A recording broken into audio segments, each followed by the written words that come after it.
Emmanuel Leroc, délégué général de Procos, pour celles et ceux que je ne connais pas encore. Ravi d'être avec Aymeric Bayard de Calimétrie pour ce webinaire et Pascal Escouzer pour meilleure chaîne de magasins. Écoutez, deux mots sur Procos et puis ensuite je passe tout de suite la parole. Alors je ne sais pas d'ailleurs à Pascal ou à Aymeric.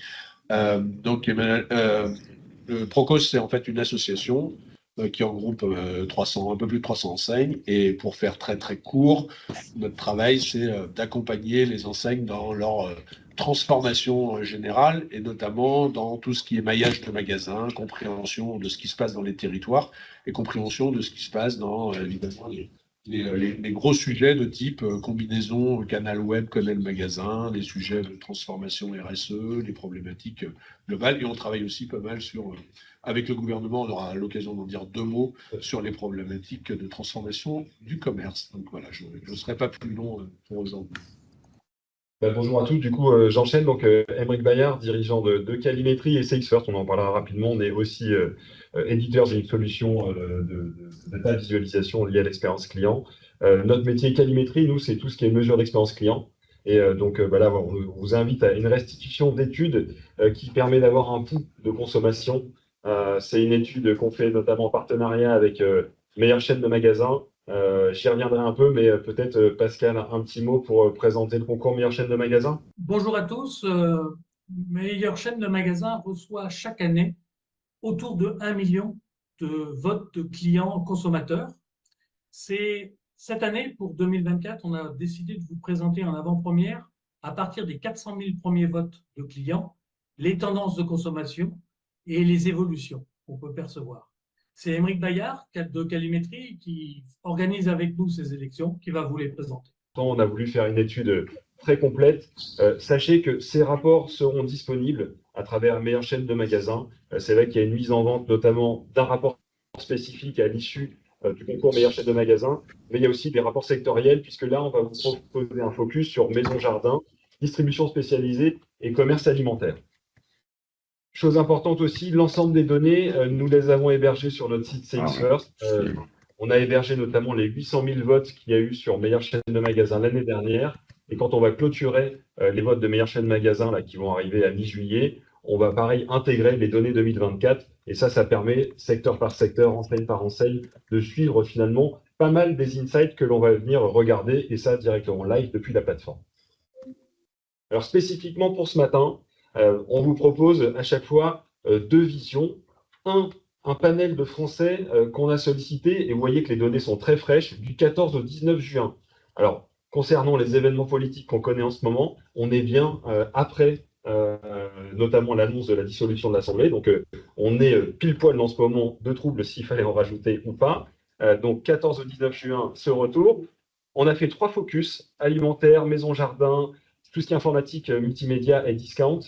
Et en parallèle, on s'appuie aussi sur les votes de Meilleure chaîne de magasins. Donc, Meilleure chaîne de magasins, c'est des votes qui démarrent fin mars et qui vont jusqu'au 10 juillet. Là, par contre, on a fait un stop à fin mai avec 474 000 votes. Donc, on a déjà énormément de votes. C'est à peu près 900 000 qu'on a fait l'année dernière. Donc là, ça continue. L'idée, là, c'est que sur ce concours-là, on a plus de 220 enseignes, en tout cas sur le concours Meilleure chaîne de magasins, où les consommateurs vont pouvoir voter et donner aussi pas mal de critères, entre guillemets, sur comment ils perçoivent les enseignes et ce qu'ils en attendent. Donc, à chaque fois, on fera le parallèle sur les deux. Ici, les premières questions qu'on s'est posées, c'est finalement, notamment sur les habitudes de consommation, avant de rentrer dans chacun des secteurs. Quel est finalement, qu'est-ce qui va driver un consommateur dans le choix d'une enseigne? Et là, on est vraiment sur tout secteur confondu. Quels sont les points les plus importants? Et là, on voit tout de suite les premiers points qui concernent vraiment 100% des Français. C'est le choix des produits et aussi la proximité des magasins. Emmanuel, on y reviendra tout à l'heure sur l'organisation, notamment des zones commerciales. Et bien sûr, après, ça va être la disponibilité des équipes et l'accueil. Donc, quand on dit qu'aujourd'hui, voilà, quelqu'un va venir dans un point de vente et le fait qu'on ait une équipe qui soit très accueillante et disponible tout de suite, c'est vraiment quelque chose de très attendu. Ça l'est un petit peu moins pour les plus de 65 ans, mais d'une manière générale, pour les Français, c'est très attendu. En parallèle, on voit les notes de meilleure chaîne de magasin. Si je reste sur la disponibilité des équipes, généralement, c'est quelque chose qui se passe plutôt bien, puisque la note est à 9,2. Bon, sur le choix des produits, on voit des Français un petit peu plus critiques à 8,5. Et si je continue à regarder un peu sur les éléments secondaires, il y a des éléments comme la qualité du service après-vente, où là, on est à 39%, c'est quand même une attente. Et là, on trouve nos seniors qui sont beaucoup plus en attente à 53, et une note de meilleure chaîne de magasin qui est à 8,5. Si on veut juste focuser ici, et on y reviendra un petit peu, des gens qui ont une population, entre guillemets, qui va être un petit peu plus différente de l'ensemble, c'est les 18-25 ans. On les retrouve un petit peu plus dans les bas de tableau. Eux, ils ont besoin beaucoup plus de réassurance. Vous voyez, la recommandation de mon entourage, ça va être 40% de besoins, entre guillemets, pour cette population-là. Et on va les retrouver aussi sur la dernière partie des avis Google et des avis des consommateurs. Tout le monde est plutôt à 20% dans le critère d'importance, mais les plus jeunes vont être jusqu'à 33%.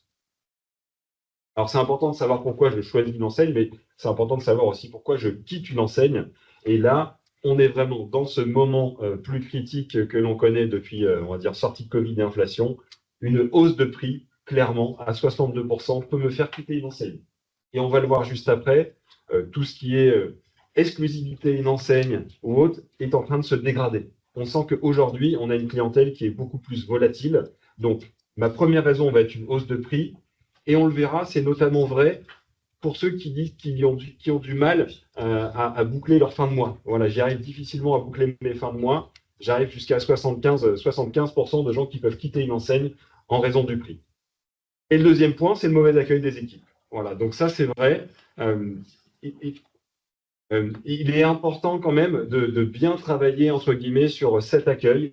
Et on sait que c'est dur aujourd'hui, on sait que c'est un challenge, mais quand les clients vont venir, voilà, un mauvais accueil peut faire vraiment détourner un client. On sait que c'est un effort aujourd'hui pour venir jusqu'au point de vente. Donc attention sur ce point-là. Et enfin, les ruptures, produits non disponibles, ça peut être à 47%. On voit que c'était quand même un sujet puisque on n'est qu'à 8,5 sur 10 aussi quand tout le monde évalue finalement les produits disponibles. Et quand on fait l'effort de venir encore sur le point de vente, c'est un sujet. Si on n'arrive pas à trouver son produit, ça peut même nous faire quitter l'enseigne. Un petit sujet là, c'est de dire, à chaque fois, nous on pose à nos consommateurs, notamment dans meilleure chaîne de magasins, est-ce que quand vous avez le choix, est-ce que vous allez être exclusif plutôt sur des achats point de vente ou est-ce que vous allez être exclusif sur des achats plutôt en digital? Là, la tendance de fond, regardez l'ensemble. L'année dernière, on était à 60% de gens qui nous disaient je vais exclusivement en point de vente. La tendance, c'est que là, on se dégrade. On perd 5 points. Donc, il y a encore quand même 55% de gens qui disent qu'ils vont aller sur le point de vente. C'est très vrai pour la beauté, santé, accessoires de mode. C'est vrai pour le jardin à 63, c'est vrai pour la distribution alimentaire. Par contre, on voit que notamment la mode, on n'est plus qu'à 36 d'exclusifs points de vente. Et tout ce qui est service, les agences de voyage, de la banque en ligne, les services à domicile, on va descendre jusqu'à 27. Et là, c'est vrai que la balance va se faire sur du digital. On avait un petit peu perdu, Emmanuel, on en parlera, mais pendant le Covid et après Covid, ça avait explosé le digital. On a reperdu, notamment en 2022 où le canal digital a plutôt baissé. Et là, on sent qu'on a une tendance à remonter. Et voilà, on le voit, hein, tout le monde est concerné, plus la mode et les services, mais d'une manière générale, on vient déjà de regagner 2 points. Alors, est-ce qu'on doit confronter digital ou physique? En fait, forcément non, puisque chaque parcours, qu'il soit finalement sur du commerce physique aussi sur du digital, on va avoir un client qui va aller sur le site web. Et quand il va sur le site, à 82%, il veut s'informer sur les prix, il veut regarder des produits, il veut regarder des promos. Donc, on y va. On va essayer de chercher des promos pure web à 31%, mais aussi on va trouver les infos pratiques. Donc, on a envie de rationaliser ses déplacements, donc les horaires, des adresses, éventuellement des conditions spécifiques que je peux avoir autour du point de vente à 26%. On va voir après, consulter des avis. Ça va dépendre en fait du secteur d'activité où je vais, mais vous voyez pourquoi il ne faut pas confronter vraiment le digital et le raccord entre point de vente et digital est plus qu'important puisqu'il y a quasiment un parcours automatique, notamment sur prix, produit, promo. Justement, si on parle des avis, c'est quand même un des sujets du moment, hein, et on l'a vu particulièrement sur les 18-25 ans, mais finalement, ça concerne plus que les 18-25 ans. À 44%, ils nous disent qu'ils vont aller consulter les notes et les avis des clients. On regagne encore 4 points. On avait déjà gagné quasiment 4 points l'année passée aussi.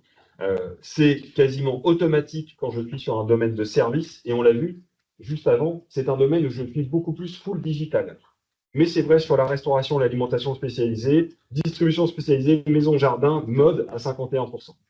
Bon, nous, dedans, c'est vrai que petite promo, on a une pub la petite pub CX First. Aujourd'hui, on a une solution qui automatise la collecte d'avis et surtout qui la multidiffuse. Un avis collecté, on l'envoie sur Google, on l'envoie sur page jaune et on vous crée une landing page aussi. Un avis égale 3 avis. C'est vrai qu'on sent une vraie appétence en ce moment des enseignes là-dessus, puisque c'est vraiment quelque chose d'important, entre guillemets, pour les consommateurs. Emmanuel, je dis beaucoup de choses sur le digital et sur le physique. Là, est-ce que tu peux nous commenter un peu ces chiffres des adhérents Procos? Oui, en fait, on voit bien qu'on a, alors ça c'est plutôt rassurant, une certaine cohérence entre ce que disent les consommateurs et ce que nous on mesure dans les chiffres d'affaires de nos adhérents, qu'on fait tous les mois. Et là, on est sur des chiffres consolidés depuis le début. Attends, je ne dis pas de bêtises. Début de l'année, était à fin mai. En fait, dans les éléments que tu as mis en exergue, bon, déjà, il y a d'une part des secteurs qui sont plutôt toujours très attractifs. On a longtemps parlé de la beauté santé depuis le Covid, hein, donc c'est des sujets qui perdurent. Après, il y a d'autres sujets plus compliqués dans l'habillement, par exemple, tu le disais tout à l'heure. Et puis, on mesure aussi ce sujet important qui c'est une inversion en fait depuis le début de l'année, qui est une surperformance des magasins les 2 dernières années, post-Covid. Alors, je pense qu'il y a un recalage par rapport au Covid, notamment le magasin avait retrouvé sa place par rapport à ça. Et aujourd'hui, mais je le lis aussi à ce que tu viens de dire, c'est l'attirance pour le prix. Le prix est devenu depuis alors, ça s'est encore accéléré depuis l'automne, hein, depuis la rentrée, depuis le 15 août quasiment. C'est devenu une obsession du consommateur et probablement que sur ce sujet, le canal web est très efficace puisqu'il permet de comparer les prix très facilement, encore plus que de faire l'effort d'aller au magasin. Et dernier point, ce que tu disais, pour moi, est très juste et assez. Alors évidemment, tu as parlé de l'accueil des équipes, etc., mais aussi des ruptures produits. C'est-à-dire 2 sujets. Est-ce que je peux augmenter mes prix? Nous, ce qu'on avait remarqué, c'est que dans la beauté, la différence avec d'autres secteurs, c'est qu'ils avaient pu continuer à augmenter leurs prix et qui avaient permis ensuite de continuer à reprendre la mécanique de promotion, alors que dans l'habillement, par exemple, c'est impossible parce qu'en gros, tu es challengé par des gens qui sont encore plus discounters que toi, donc ta capacité, ton élasticité prix est très faible, et donc cohérence par rapport à ce que tu viens de dire. Et ce qui est intéressant, c'est sur santé beauté, on le voit, on sait performer sur les 2 canaux. Et ça, c'est dire il y a une attirance à ramener sur du digital parce que tout le monde va sur le digital, on cherche le bon plan. Donc on voit il y a une concrétisation au plus 22 quand même sur le canal digital, mais quand même ça arrive à ramener du monde en point de vente puisqu'on gagne aussi 9,2. Donc l'enjeu c'est de se dire comment on arrive à se cannibaliser de l'un ou de l'autre et qu'on arrive à être assez vertueux. Et c'est vrai que sur ce côté-là, on voit que santé beauté arrive à être assez vertueux comme des 2 côtés.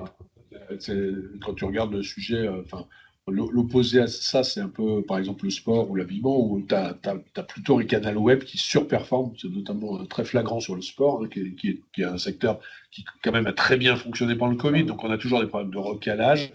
Mais le sport subit aussi les problématiques de l'habillement. Parce qu'en fait, un des sujets qui fait bouger les acteurs du sport, c'est sujet quand même du sportwear. Tout à fait.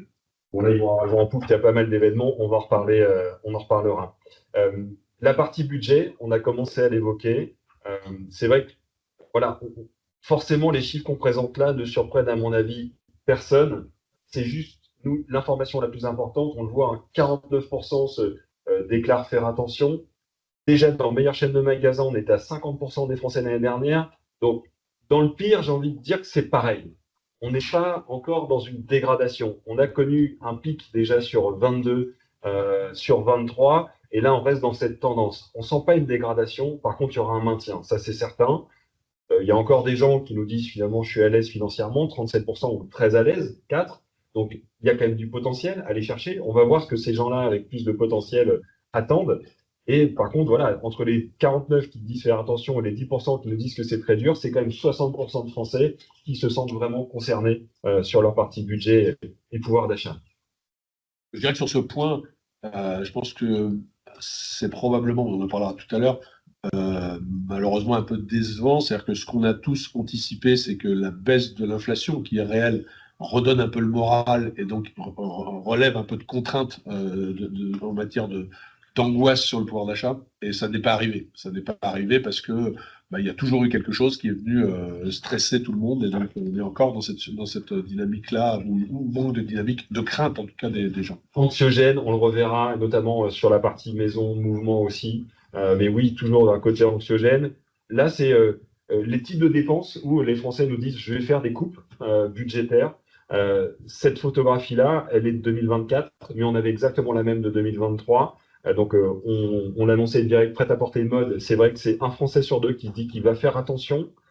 Beauté et accessoires de mode. Alors là, on a les deux réunis, mais beauté, on a vu que ça continuait à bien marcher. Accessoires de mode, ça baisse un peu plus. Et après, énergie, équipement multimédia ou la restauration. Voilà, on sent qu'il y a quand même pas mal de secteurs qui sont concernés.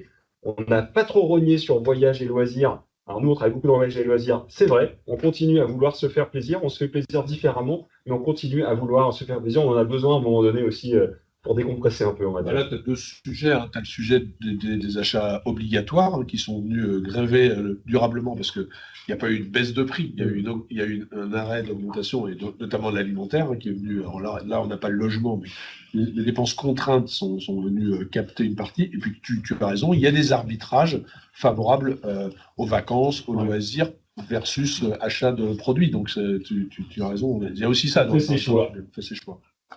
Alors, ce qui est certain, c'est qu'en ce moment, et plus qu'avant, on leur a dit finalement, qu'est-ce que vous cherchez, quoi, d'une manière générale. Donc là, vous voyez les trois premiers points, il n'y a pas de différence significative qui ressort sur le côté, donc c'est bien tout le monde. Je privilégie les bonnes affaires, la promotion, mais aussi j'aime faire mes achats rapidement et simplement. J'ai pas envie de perdre de temps. Déjà pour moi, j'ai mon budget, j'y vais, mais il faut absolument que ce soit efficace. Et quand on dit que les Français restent quand même engagés, vous voyez le point numéro 3. Alors, est-ce que c'est pour la planète ou est-ce que c'est un souci d'économie? Mais en tout cas, je recherche aussi l'efficience énergétique, donc des économies d'énergie. Et puis, je consomme des produits locaux ou français, 39%. C'est d'autant plus vrai pour les personnes de plus de 65 ans qui vont monter jusqu'à 58% sur cette tendance. Après, on ne va pas faire tous les critères en détail, mais ce qui nous intéresse, par contre, c'est les 18-25. On sait que c'est une population aujourd'hui qui est compliquée à aller chercher, puisqu'elle est à la fois, vous le voyez, sur du discount, je vais aller vraiment moins cher pour 47%. Hein.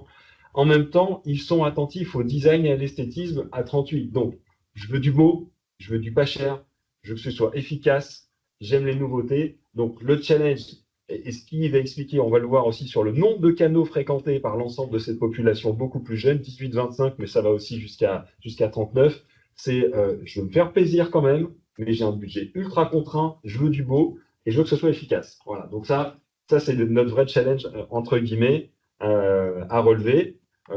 Là, on parle tout en bas de location. Vous voyez, je suis prêt à louer certains produits ou les acheter. Les 18-25 le sont un petit peu plus. On a projeté quand même en disant, allez, vous ne le faites pas maintenant, mais si vraiment il y a quelque chose sur lequel vous seriez prêt à vous tester à l'avenir, c'est quoi? Et en fait, la location, très peu faite aujourd'hui, on l'a vu à 4, ressort comme étant numéro 1 après dans les choses où je pourrais me projeter pour le faire, à 39, et ça ressort même devant les reconditionnés ou l'achat d'occasion.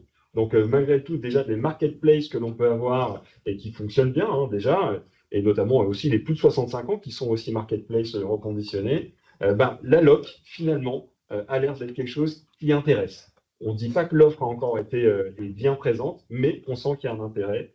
Et aussi la réparabilité, où c'est quelque chose de prise de conscience. On dit, tiens, c'est quelque chose que j'aimerais éventuellement pouvoir avoir en troisième position. Là, on dit c'est des alternatives. Quand on dit qu'il faudra être malin, on y reviendra. C'est ce type de nouveaux sujets, nouveaux produits qui va permettre de retrouver du monde. Un point ici, on parle de tension de prix, mais finalement, si j'ai envie d'apporter un peu de valeur ajoutée à mon prix, on a testé plusieurs choses en disant finalement, est-ce que vous seriez prêt à payer plus cher pour des produits notamment fabriqués en France? Eh bien, ils sont prêts entre 1 et 10%. Enfin, ils sont prêts, 55% des Français est prêt à payer entre 1 et 10% plus cher pour du français. 11 entre 10 et 15, 6 entre 15 et 20 et 8 plus de 20%. Donc, si on arrive à mettre en avant, je ne dis pas que le challenge est simple, hein, un écart de prix de moins de 10% pour réussir à les convaincre, aussi bien sur le français que sur le réparable ou sur le côté énergivore. Quand on arrive à ce challenge-là, bah, là, c'est entre guillemets un boulevard entre guillemets pour concrétiser auprès de ses clients. Donc voilà, on voit cette sensibilité prix. Alors, bon, pour la travailler un petit peu plus en détail, si vous nous prenez le rapport complet pour vous dire un petit peu plus les populations, les familles de produits, mais on sent que voilà, on est prêt un petit peu quand même à travailler sur des choses, mais toujours dans un budget limité. Emmanuel, c'est les soldes de ce matin. Oui. On parle prix. On parle prix, on va parler prix en tout cas, ce sont les soldes.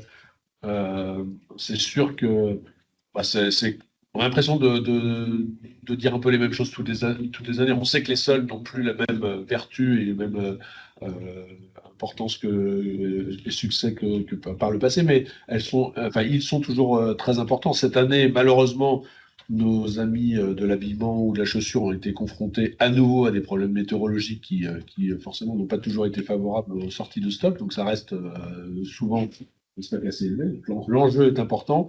Tout va être question d'état d'esprit du consommateur. Alors, je dirais que si les sujets négatifs, on les connaît. Donc, c'est effectivement de l'incertitude qui s'est forcément accrue avec la dissolution. Non pas que c'est un lien direct, mais le lien, il est lié toujours à est-ce que je me lâche, est-ce que je me lâche pas, est-ce que j'épargne ou est-ce que je consomme. C'est toujours un peu à la veille des vacances. Alors, on peut penser, comme tu l'as dit tout à l'heure, que sur le côté vacances, les gens ne vont pas se priver. Est-ce qu'ils vont se priver ou non sur les achats, sur le sujet de produits? On n'en sait rien, on le saura. Puis à l'inverse, il y a le sujet de j'en ai un peu marre d'être angoissé, donc au contraire, je vais me lâcher. Donc on va voir, mais on le saura toujours très vite, hein, malheureusement, et est-ce que ça permet aussi d'accéder à des produits qu'on a un peu laissé tomber parce qu'on est allé vers le discount, hein, parce qu'il y a quand même une vraie tendance de changement d'acteur. Sur le discount, on a fait pas mal d'acteurs, on a une partie spécifique là-dessus. Est-ce que les soldes permettent de revenir vers certains de mes fournisseurs habituels à un prix plus bas? Écoutez, on le saura dans quelques jours.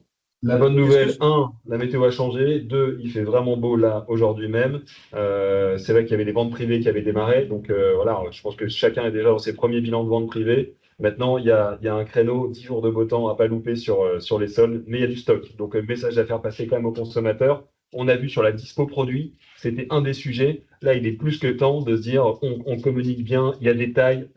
Et c'est vrai qu'après les ventes privées, généralement, on a toujours un problème de taille, notamment après d'avoir fait. Là, je pense qu'il y a de la taille, donc des choses importantes. Justement, est-ce que ça renforce pas, comme depuis plusieurs années déjà, les actions et l'importance de la relation client et du service client? Parce qu'en fait, en magasin, justement avec ces ventes privées, c'est ça qui est mis en avant, en fait, c'est ce service client.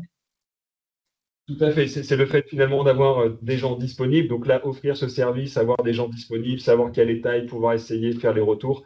Oui, c'est vraiment quelque chose aujourd'hui qui va être très important. Tout à fait. En fait, sur ces deux sujets, c'est toujours la même chose. Il y a deux périodes. En fait, on est interrogé presque tout le temps sur ce sujet, notamment même par la presse. C'est le sujet des soldes versus les ventes privées. Les ventes privées, c'est un premier moment où les gens peuvent acheter à un prix un peu moins discounté, mais par contre en étant à peu près certain d'avoir le produit dont il rêve. Après, il y a le consommateur qui, lui, se dit, moi, je veux surtout un prix, et donc j'attends les soldes.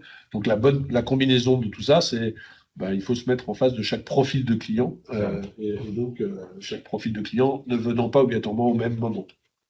Et chaque profil de client ne se trouve pas sur le même canal média. C'est vrai que là, on a posé la question, voilà, tous les jours ou presque, où est-ce que vous êtes? Voilà, puisque on parle de lancement de soldes, de communication. Donc là, on a sorti différentes catégories. Donc chacun pouvait choisir un petit peu où il voulait, où il pouvait. Enfin, c'était du multi-choix. Donc bien sûr, les sites web, quasiment tous les jours, les gens y vont. Les CSP supérieurs, encore plus à 76. La télé, encore bien présente, mais quand même à 67 versus 84 pour les plus de 50 ans. Et qu'est-ce qui est venu grignoter la télé? C'est les plateformes de streaming et les plateformes vidéo. Vous voyez, c'est 31% des Français qui le sont. Ce qu'on avait vu avant, ils n'ont pas renié leur budget d'abonnement Netflix, Amazon Prime et compagnie, bien à l'inverse. Et si notamment on veut toucher, on dit une population plus compliquée, les 18-25 jusqu'à 49 ans, c'est 44% des Français qui vont au moins aller sur leur plateforme de streaming tous les jours ou presque. D'accord? Donc, Bien sûr, les réseaux sociaux, on le voit, 80% pour les plus jeunes, mais aussi on sait que là, il y a des mouvements de pub justement possibles sur les plateformes de streaming. C'est quand même là où on va avoir de la population plus captive. Voilà. Là, on voit, enfin là, si on devait être taquin, on voit le budget de temps qui se réduit sur des sujets physiques. C'est-à-dire que c'est sûr que tout ça ça occupe l'esprit aussi. Il y a des moments où on peut pousser les informations, c'est le bon côté. Le mauvais, c'est qu'effectivement, il faut faire en sorte que les gens sortent de chez eux. Que forcément, tu l'as redit tout à l'heure, mais dans le magasin, évidemment, il y a le sujet de l'accueil et la dispo produit est fondamentale parce que forcément, si tu fais l'effort de te déplacer et que le produit n'est pas là, forcément, là, malheureusement, il faut donner une réponse. Ça ne veut pas dire que vous êtes contraint de l'avoir parce que vous ne pouvez pas toujours l'avoir, mais il faut absolument donner une réponse, sinon la déception est très forte. C'est perdu, on peut peut-être quitter l'enseigne aussi. Alors justement, quitter l'enseigne, j'attaque sur la partie fidélité. Alors, des clients à conserver par le cash, on va être assez direct sur ce côté-là. 37% de Français qui nous disent être attachés à un programme de feed. Quand on leur demande de citer leur programme préféré, quasiment tout le temps, on est sur de la grande distri. C'est dire le sujet de concentration, c'est vraiment sur finalement mon gros budget. Et quand on leur demande s'ils sont exclusifs à une enseigne, là, la tendance dans Meilleure Chaîne, c'est qu'on était à 28 l'année dernière. La tendance du moment, c'est 23. Donc, je dis en introduction, beaucoup plus de volatilité, on est prêt à changer. Et quand on leur demande leur niveau de satisfaction par rapport au programme de fidélité des enseignes, on n'est qu'à 8,3 sur 10. Forcément, on leur a dit, mais qu'est-ce qu'il faut faire? Eh bien, dans les solutions, quand on dit c'est le cash, c'est vraiment le programme de feed que je veux, c'est une réduction immédiate. Voilà. Je ne suis pas forcément dans la vision exclusive, vente privée ou autre, c'est réduction immédiate. Et si je ne l'ai pas en immédiat, je veux cumuler des euros. Et si ce n'est pas des euros, à la limite, ça pourrait être des points. Mais vraiment, cash, cash, cash, on l'a dit, plus de 60% de Français concernés par leur budget, et donc l'immédiateté, entre guillemets, du sujet. D'accord? On rentre maintenant dans chacune des parties. Donc, il y a 4 différentes parties. On est à 9h30, donc c'est bon, on devrait tenir le timing. Regardez tous parce que je pense qu'il y a des choses qui pourraient être transposées même si vous n'êtes pas dans maison, jardin, bricolage. Le premier sujet, c'est on se pose tous la question, est-ce que les gens sont prêts à bouger? Parce qu'on le sait, hein, quand on va refaire sa maison, c'est souvent aussi parce qu'on va déménager. Alors nous, notre panel, à 60%, il est propriétaire. On est autour de 57-60% en France, donc on a des locataires aussi. On voit qu'il y en a 74 qui, pour l'instant, n'ont pas de projet d'achat ou de déménagement, et 26 qui ont des projets. Dans les 26, il y en a 12, j'y pense, mais ils n'ont pas encore démarré leur démarche. Soit parce que le projet n'est pas défini, soit la situation politique, la situation du moment économique les met en doute, ou j'attends la baisse des taux d'emprunt, ou tout simplement, j'attends que l'immobilier baisse. Mais j'en ai quand même 11% où j'ai commencé, où je suis en cours d'achat. Nous, c'est vrai qu'on a la chance de travailler pour pas mal de réseaux immobiliers, on fait pas mal d'études. On est au même niveau que 2019. D'accord? Donc, ça bouge. Voilà, ça se fait. C'est pas du tout ce qu'on a en tête. Alors, c'est en train de reprendre et c'est en train de bouger. Donc là, on revient sur ces mêmes niveaux. C'est vrai que ça a gelé, entre guillemets.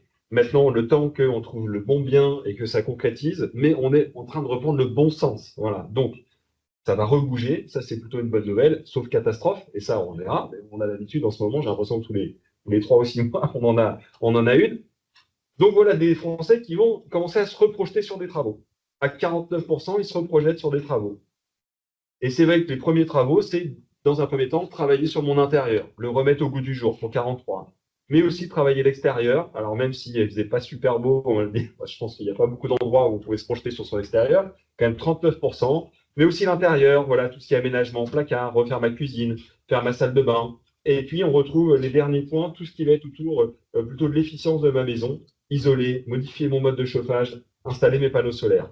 Mais voilà, ceux qui nous disent vouloir faire des projets, 1 sur 2, 8 sur 10 de ceux-là veulent le faire dans les 12 mois à venir. Donc, nous, on voit quand même de l'optimisme là-dessus. C'est pas pour autant qu'on va aller chercher du prix. Dans tous les cas, c'est comme pour le prêt-à-porter, c'est comme pour l'alimentaire, mais ça veut rebouger sur les travaux. Gros sujet, nous, c'est vrai qu'on travaille avec aussi pas mal de sociétés spécialisées qui fournissent des artisans. Il y a eu tout un débat sur la prime rénov', sur la modification de la prime rénov'. Il est vrai qu'on sent que les gens sont un petit peu perdus. À la fois dans nos études, 4 Français sur 10 se disent préoccupés par le DPE de sa maison, qu'il soit locataire ou qu'il soit propriétaire. Pour autant, quand on doit se projeter sur une rénovation, on ne sait pas si voilà, les travaux sont éligibles à 31%, on ne sait pas. On ne connaît pas la prime rénov et il n'y en a que 12 qui nous disent je suis sûr que moi, ça match en fait. Donc là, il y a aussi toute une communication dans tout ce qui est rénovation de l'habitat et autour de la prime rénov. Le bouquet de travaux vient de changer. Donc voilà, là, il y a un vrai sujet, entre guillemets, pour le faire. Oui, Pascal, peut-être un sujet? Non, non. D'accord. Alors, là, quand on leur dit finalement, vous avez des projets, comment vous allez mener votre projet? Est-ce que vous allez le mener vous-même? Est-ce que vous allez le mener avec des artisans? Donc, il y en a un sur deux qui dit, je vais passer par une entreprise et un artisan. Et là, comment je vais choisir mon artisan? Eh bien, la recommandation, le bouche à oreille, pour un sur deux. Ou alors, j'ai des habitudes de travailler avec ces entreprises. C'est d'autant plus vrai pour les plus seniors. Mais aussi, je vais la regarder les certifications. Et enfin, bien sûr, les avis Google, les avis des consommateurs les 36-49 ou les CSP-, j'ai besoin absolument de me rassurer. Mais il y en a aussi 50% qui sont plutôt sur le mode do it yourself. Soit ils vont le faire seuls, soit ils vont s'aider avec leurs avis, mais on reste quand même sur des gens qui vont prendre en charge l'ensemble des travaux. Donc, il y en a pour les artisans, mais il y en a aussi pour toutes les enseignes de bricolage ou autres. Le tout, ça sera vraiment, entre guillemets, de réussir à les rassurer, à les trouver dans un premier temps, de les identifier, et c'est vrai que notamment par le sourcing, les inspirations, là encore une fois, Emmanuel, je reviens, là, finalement, le magasin, on voit que finalement, ça reste quand même le premier réflexe aussi dans tout ce qui est équipement de la maison. Voilà.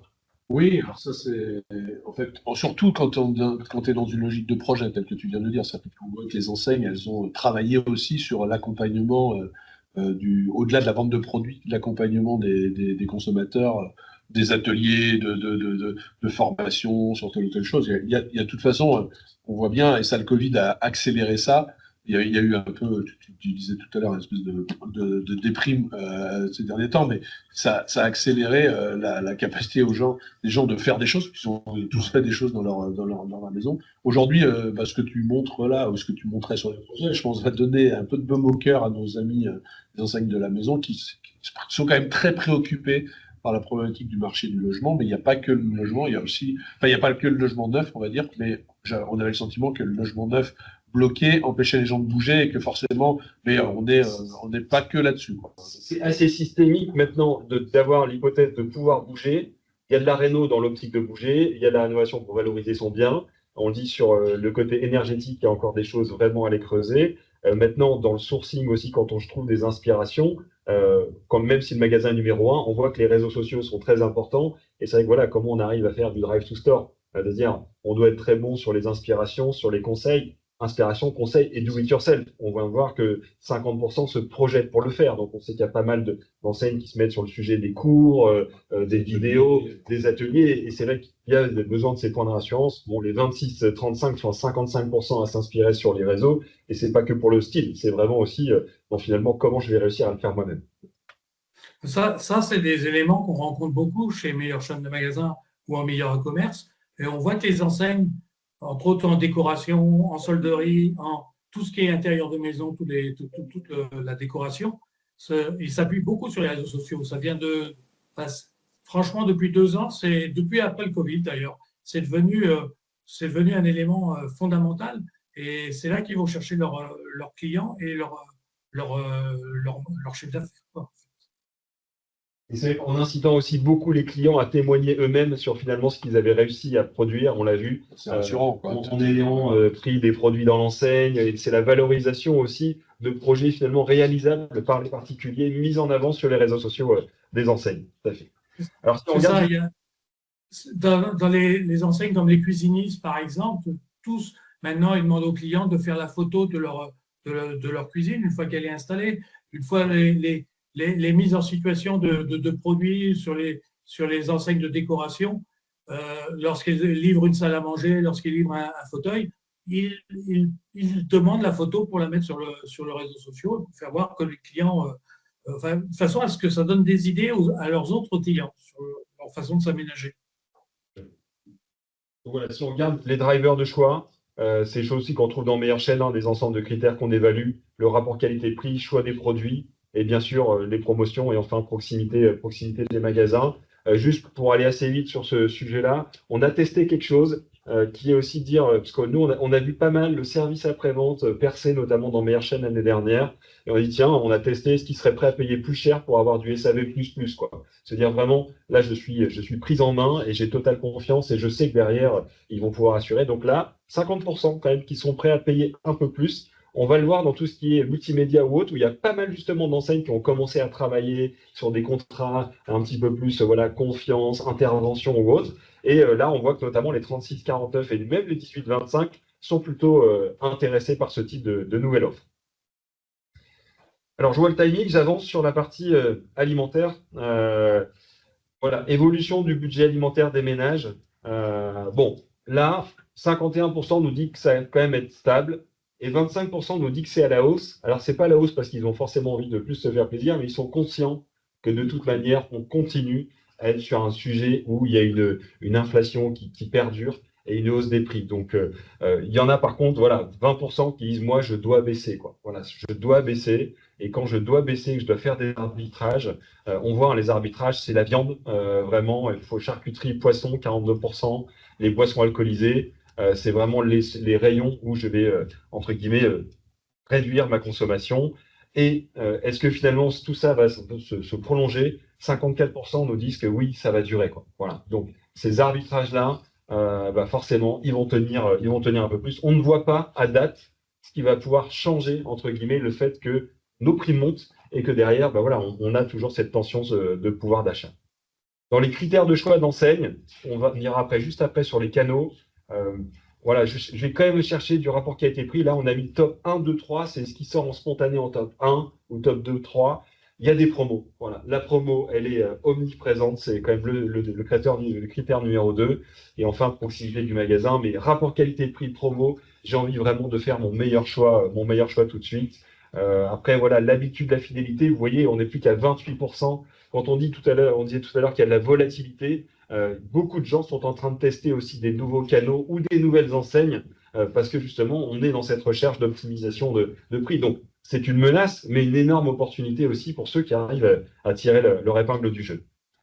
On voit dans ce domaine, hein, que notamment le poids des enseignes qui avaient une image prix forte, hein, depuis toujours, type Leclerc, pour citer Leclerc, ont surperformé, sont arrivés à une part du marché de l'ordre de 24%. Donc il y a cette logique-là, elle est extrêmement porteuse et elle le reste en ce moment. Effectivement, après, c'est compliqué d'appréhender le fait de changer d'enseigne ou pas. En plus, c'est un peu les grandes manœuvres dans l'alimentaire en ce moment, avec des rapprochements, de la concentration. Donc, je pense que tout ce sujet-là, il n'est pas totalement terminé, mais on voit bien cette obligation pour les acteurs de l'alimentaire de chercher le bon positionnement par rapport à un consommateur qui est préoccupé et surtout par rapport à un consommateur, enfin par rapport à des enseignes qui sont de plus en plus alimentaires en fait, par rapport à ce qu'elles étaient avant. Et certaines en effet qui ne l'étaient pas. Donc là, si on regarde les canaux de distribution, alors 10% nous disent être monocanal. Bon, c'est quand même pas du tout la majorité. Les gens, en moyenne, nous Français, on est sur 3,5 canaux quand même pour s'alimenter. D'accord? Entre supermarché, marché, on voit les enseignes de proximité ou nos commerçants de quartier. Les plus jeunes sont jusqu'à 5 canaux. Donc, on va butiner, on va aller chercher la meilleure offre, on va aller se prendre son petit service. Voilà. Et c'est assez nouveau, qui a mis du son. Voilà. On va le souligner, mais les enseignes de déstockage qui ne faisaient pas d'alimentaire et qui sont en train d'arriver, de percer, on va les voir, du déstockage, du discounter, qui quand même arrive déjà à 39%, donc quasiment autant que la partie e-commerce avec les drives, les click and collect, tout ce qui est livraison à domicile. Donc voilà, des acteurs qui profitent aussi de cette partie besoin de pouvoir d'achat pour venir butiner entre guillemets. Si on regarde un petit peu, le tableau est un petit peu barbare, mais il se lit en ligne. On voit ligne par ligne sur chacun des canaux. Notamment, on voit les supermarchés sont plutôt bien performants sur l'épicerie salée où à 72% les Français vont dessus. Par contre, hygiène et beauté, c'est un des secteurs où les super ont perdu le plus. Les fruits et légumes pour les hypermarchés. Après, les hypermarchés, on les retrouve quand même assez forts sur les boissons. Le marché, forcément, tout ce qui est fruits et légumes, assez présent. Les enseignes de proximité, on les trouve plus proches, notamment sur tout ce qui va être boisson. Et enfin, les enseignes de déstockage, vous voyez, qui arrivent quand même à 27% sur les produits d'entretien et ils sont déjà à 21% sur les produits d'hygiène. Donc voilà, on les retrouve présents. Ils commencent à arriver sur des fruits et légumes à 7%. Donc oui, on sent une poussée. On a une partie 100% discount juste après. Mais voilà, on sent que c'est en train de bouger quand même et que de 3,5 canaux et 5 pour les plus jeunes, on est prêt à tester, quoi. Maintenant, on sait qu'on est focus sur notre prix. On reste malgré tout dans un petit dilemme. On est pris, mais on aimerait faire mieux parce qu'on est quand même conscient que pour la planète, voilà, il y a des choses qui seraient plutôt pas mal. Pour la planète, tout simplement pour nos producteurs. Donc, quand on peut, j'ai envie de dire, quand on peut, on va essayer quand même de privilégier des produits locaux, toujours régulièrement, hein, c'est 69%, on a additionné les deux, ou des produits qui vont rémunérer correctement les producteurs, ou je commence à faire attention à moi aussi avec le Nutri-Score que je vais suivre et les produits bio. Alors, on avait une très forte baisse du bio, là, il y a un rebond du bio quand même. Donc, voilà, c'est aussi, il y avait eu des hausses de prix qui étaient compliquées à passer aussi sur la partie bio. Mais voilà, j'ai pas tout. Donc, faut pas miser 100% sur le prix. C'est compliqué ce que je vous dis. Parce qu'il y a quand même une attente finalement sur ces points-là. Le tout, ça va être vraiment être dans le mix and match sur l'ensemble, quoi, hein. On n'est pas prêt à rogner sur toutes ces valeurs. Par contre, il ne faut quand même pas casser la vision prix. Ouais. Des choses qui sont un peu moins à la mode, mais on est dans le en même temps, quoi. C'est-à-dire qu'en fait, c'est la logique de, en fait, sur certains, après, on a toujours du mal, c'est toujours le problème des signaux faibles, on a toujours du mal à appréhender la volumétrie de chaque phénomène. Aujourd'hui, on est plutôt sur le prix. Je pense que la qualité, la santé, c'est des choses qui restent très très fortes. Donc, en tout cas, tous les consommateurs n'abandonnent pas cette partie-là. Simplement, c'est un problématique ponctuelle ou un peu longue, on n'en sait rien, d'équilibre entre les deux. Et c'est le bar à gauche, bar à droite qui est compliqué en ce moment. On le sait en dilemme, hein, nous, avec nos clients aussi. Maintenant, ce qu'on veut dire là, il est très important dans tous ces sujets-là aussi de travailler encore plus sur ces clients qui nous quittent. Et c'est vrai que là, nous, on est un petit peu en tant que cabinet, on nous demande toujours de mesurer les clients fidèles, de mesurer nos NPS, de dire que tout va bien. Et souvent, des patrons viennent nous dire, mais tout va bien, et pourtant, tout va mal. Ouais, tout va mal, mais en fait, on ne se pose pas les bonnes questions. Où sont-ils passés, finalement, cette petite érosion? Et donc là, on sent, en ce moment, on a pas mal de demandes de regarder, finalement, l'attrition. Qu'est-ce qu'il a manqué? J'ai fait mes prix. Ouais, mais attention, tu as fait tes prix, mais il y a des éléments que tu as manqués, en fait, et qui sont finalement importants pour les enseignes, voilà, enfin, pour les clients. Et donc ça, voilà, les études d'attrition, on les voit revenir, les études aussi de face à face, sortie de caisse, pourquoi tu n'as pas acheté? Donc ça, c'est des éléments, parce qu'en fait, on est un petit peu perdu, et si on regarde juste sa fidélité, ses NPS ou ses reviews, souvent, bah, on n'a pas la bonne vision, voilà.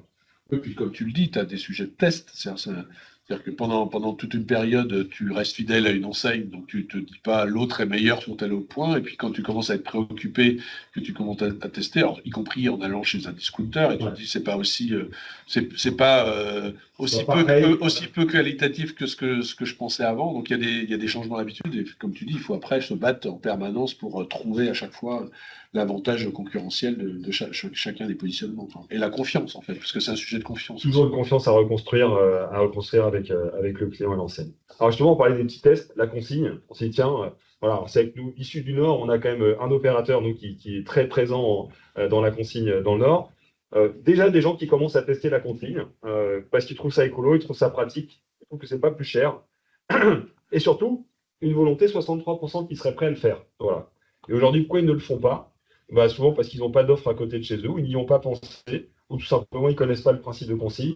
On sait qu'il va y avoir des lois qui vont sortir, qui vont obliger justement cette partie de consigne, mais là, il y a peut-être un sujet intéressant à aller creuser. Et du coup, c'est plutôt quoi? Sur des produits liquides? C'est sur le liquide? Produits liquides pour la plupart, mais c'est vrai qu'aujourd'hui, il y a des produits secs, donc épicerie sec, et des produits aussi d'entretien qui arrivent dans la consigne et sur lesquels on peut tout à fait justement attirer du consommateur. C'est la consigne, non? En fait, finalement, on va revenir à peu près à la même chose, puisque ça sera finalement dans des bocaux qui seront déjà pré-remplis, qui arrivent, ou tous les produits d'entretien qu'on trouvait pas mal dans les magasins bio, qui arrivent dans des bocaux plutôt en verre. Justement, si on vient, on va passer sur le discount et cette partie-là. Voilà, il y a des gens qui vont bien, il faut se le dire, et qui arrivent ça devient très très important, entre autres chez Meilleur Chef de Magasin ou Meilleur e-commerce, où on voit vraiment que toutes les enseignes de discount et toutes les nouvelles qui arrivent, hein, qu'on ne prend pas encore vraiment en compte parce qu'elles ne couvrent pas la France, on ne peut pas encore en tenir vraiment compte dans nos études et dans nos élections, mais vraiment le discount prend une part de plus en plus importante. On peut compter maintenant une bonne vingtaine d'enseignes, de chaînes d'enseignes en fait, en France, au total. Et ça rejoint ce qu'on vient de dire, c'est les gens ils cherchent plus en local, mais en même temps ils vont chez le discounter. Et chez le discounter, ils recherchent quand même les produits locaux, les produits bio, les produits plutôt qualitatifs, quoi. C'est très très curieux, quoi. Et ça, les enseignes nous le disent, hein. Et on va le voir dans les catégories qui sont déclarées justement par les Français qui les fréquentent. En effet, ils ne rognent pas sur ces points-là. Donc, c'est vrai que nous, on le voit hein, dans Meilleure Chaîne, énormément de votes, une bataille très serrée dans cette catégorie, puisque c'est une catégorie qui attire. Je crois que Action, c'est plus de 800 points de vente. Donc, il y a un maillage local, on l'a vu, hein, la proximité est finalement une des clés quand même dans cette partie de commerce. 67% des Français déclarent aller chez Action, 72% des femmes et 75% des 36-49 ans. Donc oui, pour des enseignes qu'on connaissait peu il y a peu de temps, au final, ça devient un élément important. Dans les fréquences de visite, 10% va une fois par semaine et 30% 2 à 3 fois par mois. Donc on est vraiment sur 31% une fois par mois, donc 71% vont au moins une fois par mois. Voilà, dans ce type d'enseigne. Et là, je ne sais pas si tu. Là, la difficulté à analyser, c'est que tu as deux sujets. Tu as le sujet pouvoir d'achat et tu as le sujet plaisir de compensation. C'est-à-dire que avec le même budget, tu achètes davantage. Et là où on doit être toujours prudent sur nos analyses et un peu humble aussi, hein, c'est que probablement, il y a 3 ou 4 ans, on se disait le grand trend, c'est d'aller vers l'éco-conception des produits, quelque chose comme ça. Ça ne veut pas dire que ce n'est pas le cas, mais d'un seul coup, il y a un autre focus très fort qui est celui d'accéder à une volumétrie de produits, parce que là aussi c'est pareil. Est-ce qu'on consomme moins? Non, pas obligatoirement. On consomme autrement, mais par contre, pour accéder à plus de produits, on va vers des acteurs qui ont différents. Ouais. Et une projection d'un Français sur deux qui se projette à y aller encore plus. Voilà. Et ça monte jusqu'à 65% sur 26-35 ou 62% sur SP-. Même les CSP+, sont à 46% à se projeter à y aller plus. Donc c'est vrai qu'aujourd'hui, ils ont réussi à concerner tout le monde. Et justement, qu'est-ce qu'on vient chercher? Voilà, des prix bas, bien sûr, parce que je trouve qu'il y a toujours quelque chose d'intéressant. Quand on disait justement d'arriver à générer finalement suffisamment d'attente et d'envie pour que derrière je devienne une destination. Et là, c'est vrai qu'on a ces enseignes qui deviennent une vraie destination à part entière. On l'a vu, une fréquence, hein, au moins 71% qui viennent au moins une fois par mois. Voilà, il y a des produits que je vais acheter que là-bas. Donc là, il y a des gens qui commencent à faire leurs arbitrages. Quand j'ai un niveau de vie très serré, à 46%, je commence à aller que là-bas. Voilà, donc et maintenant, j'ai des produits à prix cassé, mais aussi il y a de la variété de produits où je vais acheter cadeaux. Donc, on commence à voir voilà, qu'il y a quand même des choses qui sont plus complètes aussi chez cette partie de discounter. Et aussi, voilà, je vais me rendre directement au magasin pour aller détecter des offres. Donc, c'est vraiment la destination. Voilà, on va le faire. Alors, bien sûr, je vais regarder sur Internet, mais voyez l'écart entre les pubs que je vois ou le bouche à oreille, alors qui peut être plus important pour les jeunes, hein, 18-25, mais c'est vraiment, je me rends au magasin. Voilà, je sais que je vais y aller. Je sais que je ne serai pas déçu et je vais pouvoir trouver quelque chose. Découvrir quelque chose. Je vais trouver quelque chose d'important. Bon, pour les plus de 66 ans, c'est le 72. Donc, voilà, c'est cet automatisme à y aller. Et justement, finalement, qu'est-ce que je vais aller acheter dedans? C'est là où on retrouve beaucoup plus de catégories. C'est-à-dire qu'avant, tout le monde avait une image peut-être d'un peu plus déco. Ça reste hein, la décoration. Mais nous, on l'a vu aussi dans Meilleure Chaîne. Aujourd'hui, il y a quand même une offre beaucoup plus large. Il y a de l'entretien de la maison. On l'a vu juste avant. L'entretien sur les produits ménagers, beaucoup plus de personnes vont y aller. Et on peut trouver des fois les mêmes produits, mais aussi brico, le petit électro et l'alimentaire. Oui, l'alimentaire qui est à 28, mais sur les jeunes qu'on a vu avec des budgets serrés, ça va monter jusqu'à 39. Donc, il n'y a pas que des rayons frais, hein, il y a aussi voilà, de l'épicerie plutôt salée ou sucrée sec, mais on sent quand même qu'il y a une tendance, et vu le flux que ça amène, c'est quand même un sujet parce que derrière, voilà, on va venir compléter son caddie de déco avec un petit peu d'alimentaire. Voilà, donc un vrai sujet sur ces enseignes voilà, qui, elles, arrivent à jouer sur un peu de digital, mais surtout beaucoup de présence. Oui, un petit point rapidement, Emmanuel, sur d'autres plateformes aussi. Oui, en fait, le sujet, c'est comme tu dis, enfin, Action, je pense qu'il a ouvert 850 magasins en 10 ans, en 11 ans. Donc, c'est une super performance. Et on voit que le taux de pénétration de l'enseigne est extrêmement fort. Aujourd'hui, il ne faut pas qu'on oublie, alors c'est plus difficile à lire, et il faut voir comment ça va se passer dans les années qui viennent, mais des plateformes internationales qui n'ont pas besoin enfin en tout cas qui n'ont pas choisi de se développer en physique. Et donc on a des Shein ou Shein et des Temu qui viennent bouleverser l'environnement concurrentiel en quelques mois, alors qu'il fallait des années quand même pour y arriver en physique. Donc c'est quand même, reconnaissons-le quand même, une préoccupation, parce que c'est un sujet, à la fois on n'est pas sur du détail en volumétrie, donc je dirais que là où tu l'as dit très justement, il y a quand même dans la notion de découverte de produits, le déplacement au magasin chez Action par exemple est intéressant, parce qu'au-delà de faire des économies, on se fait plaisir de découvrir des choses, parce que l'offre change, mais c'est aussi la mécanique infernale des Temu et Chine qui produisent de nouveaux produits tous les jours. Et effectivement, on verra ce qu'il en advient du prochain cadre politique, mais nous, de notre côté, on est très préoccupés, enfin, avec les adhérents, du cadre dans lequel ces acteurs-là doivent respecter les mêmes règles que tout le monde, déjà sur le sujet, à la fois sur des sujets de prix, mais aussi sur des sujets de sécurité. Et ils sont beaucoup plus difficiles à contrôler que d'aller visiter les magasins. Donc ça va être quand même un sujet, de se dire, est-ce qu'on arrive à limiter, on est dans un environnement concurrentiel, on va dire empêcher, mais limiter les excès de ce type d'acteurs qui effectivement ont à la fois le sujet production, le sujet intermédiation, et donc se retrouvent face à des acteurs qui, eux, ont une volonté d'abord doivent respecter un certain nombre de réglementations en matière aussi une volonté d'essayer d'aller vers une consommation progressivement plus responsable. Et le challenge de faire les deux, ça va être compliqué. Et c'est vrai que le consommateur, en ce moment, est un peu perdu, et dans ses arbitrages de budget, peut passer, on l'a vu, même s'il peut rester un petit peu engagé, le côté RSE peut disparaître sur ses côtés. Donc, il y a un vrai sujet de prise de conscience et continuer, voilà, même dans les moments difficiles. Et après, le réglementaire, comme tu dis, les échanges que vous pouvez avoir avec le gouvernement, qui derrière sont là et sont nécessaires, entre guillemets, si on veut avoir les mêmes cartes entre les mains, quoi. Bah oui, parce qu'en fait, je pense qu'on a tous bien en tête, et ça on verra comment le politique règle ça demain, mais on a bien en tête qu'on doit aller vers quelque chose de plus une autre responsabilité en matière de type de produit. Tu parlais de location, de durabilité, donc ça, on a bien en tête tous. Après, c'est comment on en fait un modèle économique et comment on fait aussi en sorte que les gens qui ont moins de moyens se sentent dans cette évolution-là, parce que sinon on est dans un moment de tension où tout éclate, et c'est un peu ce qu'on vit en ce moment, et donc il va falloir reconstituer tout ça, et nous, le commerce, il va falloir qu'on s'habitue à ça pour trouver sa place, et quel rythme on donne aux différents phénomènes, le prix d'un côté et la problématique d'évolution des modèles de l'autre. Dernière partie, on s'est posé quelques questions sur l'électro, l'informatique et multimédia. Bah déjà, voilà, on est en pleine période où logiquement on va regarder un petit peu plus la télé, entre les JO et l'Euro qui a démarré. Donc voilà, 13% de Français qui se disent s'être équipés ou prévoient de s'équiper, donc ça reste une opportunité. Bon, maintenant on est quand même sur des bons niveaux d'équipement, hein. C'est pas la Coupe du Monde 98 avec une révolution des télés, mais quand même, voilà, il y a un peu de sujet. On verra sur l'effet solde, c'est intéressant parce que ça arrive au bon moment entre guillemets aussi. Donc voilà, j'ai vu que sur pas mal de nos clients, les soldes sont bien lancés. Dans les drivers de choix, le rapport qualité-prix, là on a bien mis en face, regardez sur meilleure chaîne de magasins les notes que l'on a.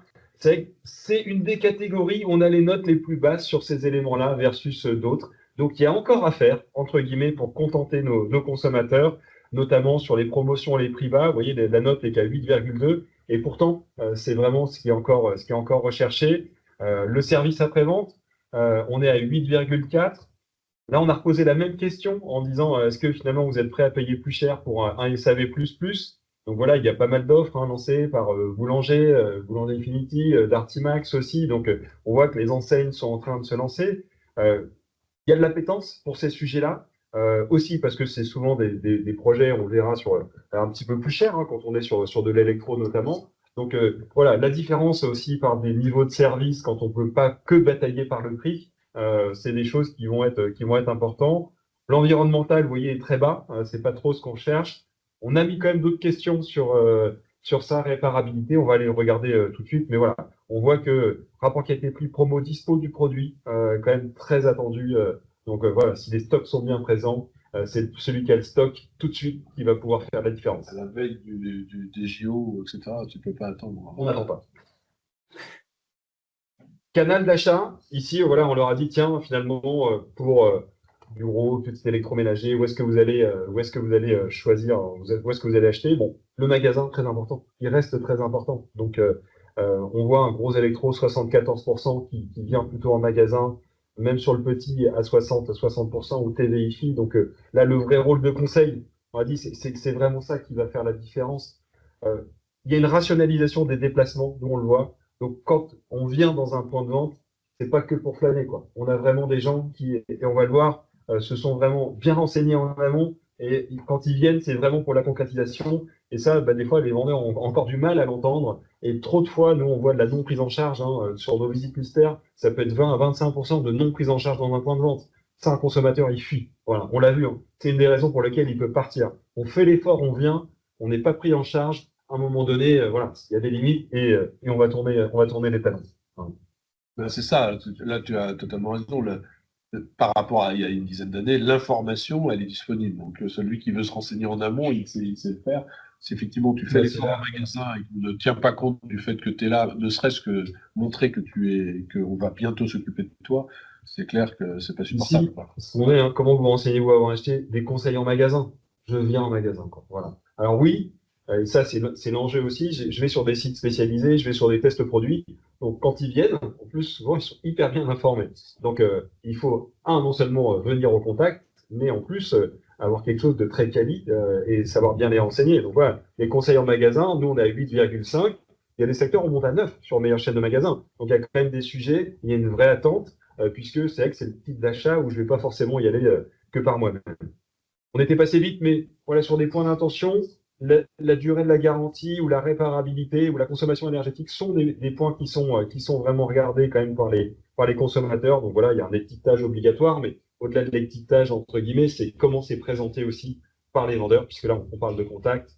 Et puis, sur les réflexes d'achat, voilà, je vais quand même acheter pour la plupart du neuf, mais je peux aussi acheter de l'occasion, et notamment voilà, 43%, donc il y a des moins de 50 ans qui s'y mettent un peu plus, mais aussi de la location, vous voyez, 12% commence à se projeter. Donc, il y a des sujets qui viennent, ça ramène du nouveau service, et ça peut permettre, entre guillemets, de contrebalancer un petit peu la notion de prix. Peut-être Pascal, un sujet dessus? Non, c'est vraiment des éléments importants. Et je crois que vraiment le service client, c'est ça. C'est parce que ce soit de l'occasion, que ce soit de la récupération, que ce soit de l'électroménager, en fait, les gens ont besoin de renseignements. Ils vont dans un premier temps sur les sites pour prendre les renseignements. Quand ils viennent en magasin, c'est pour acheter. Donc, je crois que c'est vraiment le renseignement avant achat qui doivent se finaliser dans le magasin. Et là, les ventes sont importantes. C'est aussi ce qu'on retrouve, nous, à travers nos catégories, où les catégories seconde main sont très présentes dans les votes. J'en profite pour terminer de signaler que les votes sont ouverts jusqu'au 8 juillet et que vous pouvez d'ores et déjà demander des rapports parce qu'ils seront prêts dans une dizaine de jours sur les rapports sectoriels et que nous ferons un effort particulier sur les rapports de société, des rapports spécifiques à vos entreprises pour octobre. Là, on est déjà à plus de 700 000 votes à ce matin. Donc, on est Oui. quand même parti pour avoir encore pas mal de votes. Et on sent que voilà, les enseignes, en effet, comme tu dis, sont dans le dernier rush pour sortir. Donc, il y a le nombre de votes que l'on a et puis la note aussi que nous attribuent les consommateurs. Il est 10h02, on s'était dit 1 heure. Nous, on propose une petite conclusion. Alors, avant de faire la conclusion, je rappelle que si vous voulez plus de détails, il est possible d'acheter un pack avec le rapport de son enseigne et les focus là qu'on vient de présenter. Donc là, c'est disponible. Vous pouvez nous contacter. Il y a les coordonnées, notamment via Pascal de Meilleure Chaîne de Magasins. Voilà, ça c'est.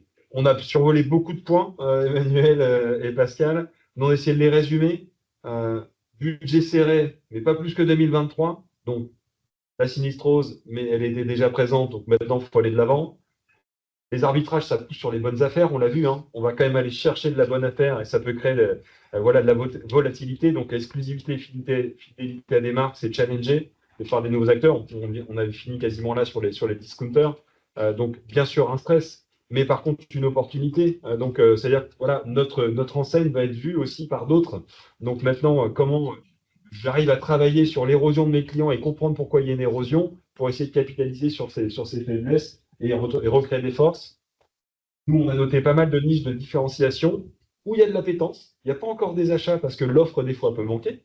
Hein, la location, peu de loc pour le moment, mais une envie d'y aller. Donc là, il y a tout à créer, des services de consigne, des services de service après-vente plus, sécurisés, je suis dans le long terme, je sais que derrière, voilà, je peux un peu ne pas tomber que dans la guerre des prix. Voilà.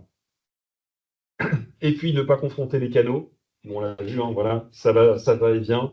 Et on sait on peut être vertueux des deux côtés. Je présenté sur les chiffres entre la beauté a réussi à performer sur les deux côtés. Voilà. Un n'a pas tué l'autre. Et enfin, notre petite population de 18-25 ans, un petit peu plus insaisissable, mais nos gros consommateurs futurs, le jour où ils ont du pouvoir d'achat, ils sont en train de se prendre des automatismes que nous, on n'avait pas forcément, hein, jusqu'à 5 canaux très présents, du prix, mais du style et du design. Donc là, on a un beau challenge quand même pour aller les chercher, les convaincre, non? Oui, alors c'est vrai que enfin, je pense que ça fait beaucoup d'éléments importants. Au quotidien, chaque enseigne doit avoir tout ça en tête. C'est certain que et tu l'as dit, hein, la notion d'accueil en magasin reste un chapeau impératif parce qu'en réalité, vous êtes face à des clients qui. En fait, le problématique du magasin aujourd'hui, c'est que sa place dans le cheminement du consommateur, elle est variable en fonction de chaque consommateur. Donc, une des grosses difficultés pour chacun d'entre vous, au moment où les clients rentrent, c'est de comprendre à quel stade il en est pour éviter de le mettre dans un schéma qu'il a déjà progressé. Et parfois, c'est uniquement de la réassurance. Mais dans tous les cas, la qualité. Moi ce qui m'avait marqué l'an passé, hein, et que tu réinsistes cette année, je pense qu'il va falloir le refaire l'année plus loin, c'est le poids qu'a pris le service après-vente. C'est-à-dire le service après-vente, c'est pas que la réparation, c'est la réponse à des questions que je me pose et pas me retrouver largué, on m'a vendu le truc, puis après, il n'y a plus personne. Je pense que là, on le sait tous, des gens comme Amazon ont créé des repères. Hein, je suis pas content, je retourne mon produit. Alors ça, c'est sans doute même excessif par rapport à des problématiques de comportement, mais en tout cas, c'est très important. On verra comment on arrive à suivre tout ça dans les années qui viennent. Effectivement, cette année, je pense que on espérait peut-être un peu desserrer la contrainte budget, enfin la contrainte de stress créée par l'inflation alimentaire. Je pense que ça va prendre plus de temps que prévu parce que le contexte. On s'y prépare tous à ce que ça dure. Donc voilà, c'est. Donc forcément ça, ça veut dire que les acteurs doivent encore se rechallenger par rapport à ça. Et comme tu l'as dit tout à l'heure, le problème c'est que maintenant tout le monde est à la marge de l'évolution. C'est-à-dire qu'on perd un peu de clients par-ci, un peu de clients par-là, on perd un peu de moyens, etc. Et à chaque fois, se rechallenger par rapport à ça, comme tu l'as dit, c'est sur qu'est-ce que je peux réaméliorer pour regagner un peu soit de fidélité, soit de taux de transformation. Et donc, autour de tout ça, il y a un sujet dont on a peu parlé, parce que vous le connaissez mieux que nous, et c'est vrai aussi bien en magasin que en service après-vente, c'est la qualité des équipes. Une des difficultés, c'est comment on donne aussi envie à toutes ces équipes de répondre à ce challenge, qui est un challenge complexe tous les jours, avec un client qui est de plus en plus compliqué. Surtout quand on est dans un climat que chacun vit à titre personnel, ou qui est véhiculé par une marque qui est dans une difficulté, où c'est vrai que c'est compliqué d'avoir le grand sourire, le grand smile et se dire en fait je dois quand même y aller. Et c'est vrai que c'est un vrai challenge, voilà. Mais voilà, on voit quand même que malgré toutes les difficultés qu'on nous dit, on reste sur de la croissance, on reste sur des choses, donc il y a bien de la consommation qui se passe. Voilà, le tout c'est en effet d'identifier comment ma marque a été perçue, comment elle a bougé, comment j'ai perdu mes clients sur quoi, et puis regarder la concurrence. Hein. La concurrence bouge bien, bouge vite. Et il y a forcément des bonnes idées à aller chercher. Un peu de benchmark, ça fait pas de mal, parce que en effet, ça permet aussi de se réouvrir les yeux quand on est trop focus sur son EBITDA, sur son PNL, sur ses stocks et sur son trafic. Voilà. Donc là, l'idée, c'était de vous apporter un peu de vision là-dessus. Et je dirais que bon, c'est pas mon job, mais je pense qu'il faut revenir à meilleure chaîne. Je pense que le fait d'avoir je ne sais pas à combien arriveront les votes cette année, mais près d'1 million de consommateurs, de votes consommateurs, ce qui est quand même monstrueux en termes de. Et donc de pouvoir regarder pour son